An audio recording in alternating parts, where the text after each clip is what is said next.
Bentornati in diretta dal canale YouTube della LND Veneto, siamo qui a Igea Marina per la partita della femminile contro la formazione della Lombardia che andrà in onda alle ore 15 sul canale YouTube della Lega Nazionale Dilettanti. Facciamo un breve recap per ripercorrere il percorso di tutta la rappresentativa veneta. Sappiamo che questa mattina l'Under 15 ha giocato contro la Sicilia e i ragazzi di Mister Resner hanno vinto, qualificandosi quindi alla semifinale che andrà in onda domani alle 9:30, quindi seguiteci per rimanere aggiornati.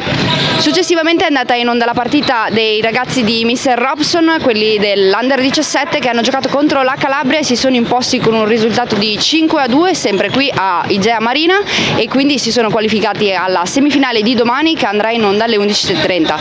Tra pochissimo andrà in onda quindi la partita della femminile che appunto giocherà contro la Lombardia alle ore 15. Se passeranno il turno si qualificheranno quindi alla semifinale di domani che andrà appunto in onda sempre sul canale YouTube della Lega Nazionale Dilettanti. Seguiteci per rimanere sempre aggiornati. Grazie.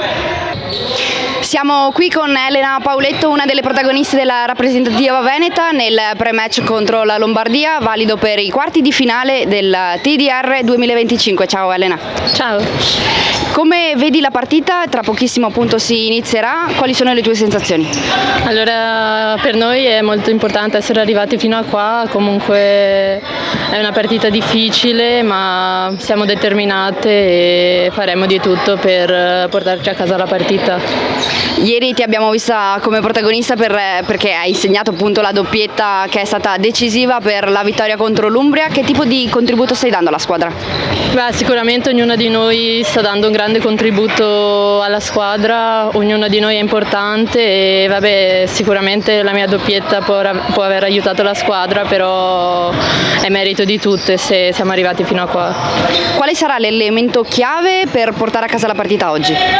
Beh, sicuramente sarà importante stare unite come gruppo e dare tutto quello che abbiamo perché ci siamo guadagnati questi quarti di finale, quindi penso che meritiamo di giocare una buona partita.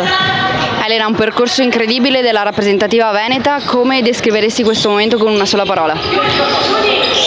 Emozionante perché comunque abbiamo creato un bel gruppo e sia fuori dal campo che dentro, quindi grazie mille, in bocca al lupo. Grazie.